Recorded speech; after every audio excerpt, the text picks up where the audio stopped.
to jail, they're gonna be like, yeah, these motherfuckers think they tough and they're gonna beat you again. And then you gonna get charged for assaulting a police officer after they whooped your ass. So it's like, it's a mentality that's been passed down. A lot of these white men that's out here, these people who subscribe to the white power structure, whether it be openly or secretly, they don't see us as human beings, bro. They see us as animals.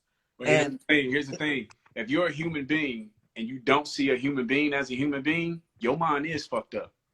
I mean, yeah, but fucked up. But it is. But the thing about it is, it's justified for them. It's justified for them. If I don't see you, as a black man, if I see another black man, and I know a bunch. I grew up around a bunch of killer niggas that just was mentally gone. That's just what it was. But there's no piece of paper or no book that justifies them being that way. The street code can, that nigga go hard. But ain't nobody accepting that but us.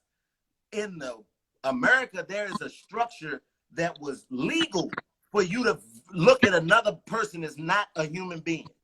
There's a piece of paper that is in the Library of Congress or wherever it's at that states that these are not human beings. So as much as you may think that my mind is messed up, the people who made the laws and founded this great nation thought differently.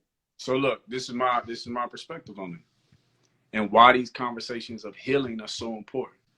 It is my belief that when a person, but we're gonna talk about men, so I'm gonna say men, but it's also about human beings. But when a man is standing in his spirit, when he's really true in his mind, like you are, you can't oppress that person. That person can't be oppressed. You can't oppress a person who is really standing in their strength and their power. Because if they don't like what you're doing to them, they're going to change it with their hands. If they can't change it with their hands, they're going to speak out with their mouth. They're going to use their words. And if they can't use their words, they really going to hate it in their heart. But it's very hard to oppress a person who's standing with a strong identity of who they are. And that's what these healing conversations are about. It wasn't just about talking about the pain. It was about what painful moments you had been through so that people could identify that you've been through some real shit. But the other side of it was, how did you get to a place of peace, power, and purpose? And if we're talking about men, women, and men and women, or families getting to a place of peace, power, and purpose across the board, you can't oppress them people. You can't oppress the individual who's standing. And let's call it Maslow's hierarchy of needs. The highest category we know is self-actualization. You cannot oppress a self-actualized person. Yeah, you can, but at the end of the day, that self-actualized person has to have when you become self-actualized and you have that mental stability within self, then that means you've accepted the ultimate outcome. And you've accepted the fact that you can't change the ultimate outcome. That's what I think a lot of people miss out on. The ultimate outcome is already determined. You are out of here one day. And there's nothing you can do about it, period. So you shouldn't live your life fearful of an outcome that you can't change. You should live your life every single day trying to make every single day as purposeful and as plentiful as possible. You know what I mean? And that's the only way you can really actualize all of the great shit within you, if you stop being afraid of the outcome that you can't control. Because once you start to try to control the things that you can't control, it makes you notice all different types of aspects of yourself that are really self-reflections of society that you are starting to project onto yourself because you think you have a way of changing some shit that you can't change. So for example, right, I work with youth here in DC. And, now they don't even call it Jonah no more. They call it bullying. We was growing up, you got picked on, you better learn how to pick back. Right. Today it's called bullying. And I was having a conversation with the kids one time about... Bro, that's a good point you make. Do you know the difference between what bullying was when we was young? A bully was a bully. Bully. Like a bully.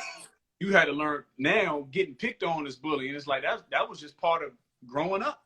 Right.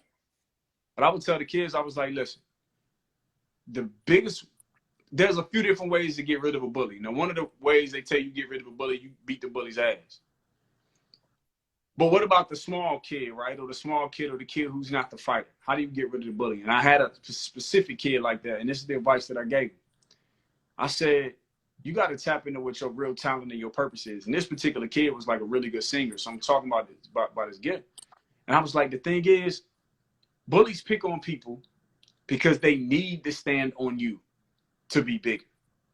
The thing is, if you perfect your gift and you perfect who you are and you operate in your excellence and you really on your square, it almost looks stupid for that bully to bully you.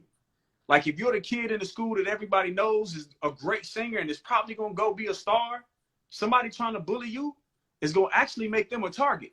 Because 9 times out of 10, bullying you is going to make people around who support you and see your light and see your greatness, they're going to come for that man.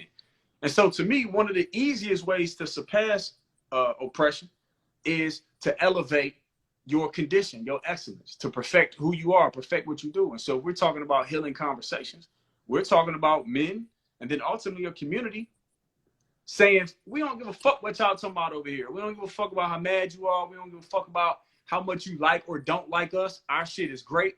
We like our shit. We support our shit. We buy our shit. We circulate our dollars in our community. This is our shit. Now, somebody gonna say, well, we did that in Black Wall Street and look what happened. Yes, true. But there was one thing Black Wall Street didn't build. When we talk about that later. It's one thing they didn't build. But what was that? No, you're gonna make me say it. They didn't build an army. What I know is that whenever you build some shit up, you must also build something protected. If you build a house, you build a foundation of structure and support for that house. If you build an economy, you better build something to protect it.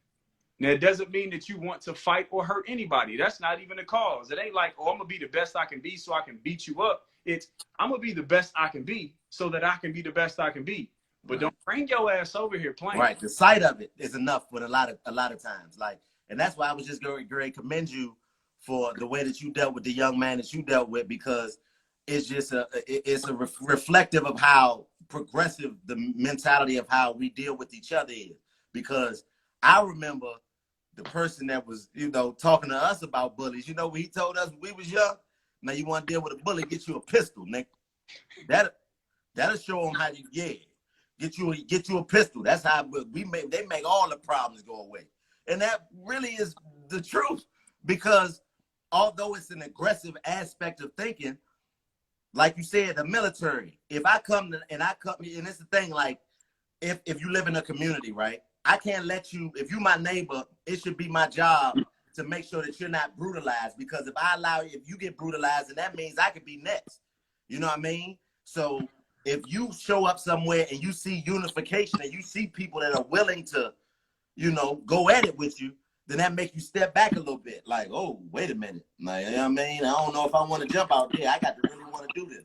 So I think that that's something that we need to do for real, because you think about all of the structures we have in our community, how many gangsters and real niggas and all that shit that we glorify, and that openly, that's one thing that most black men and most niggas will gladly tell you. I'm a real nigga. I'm a G.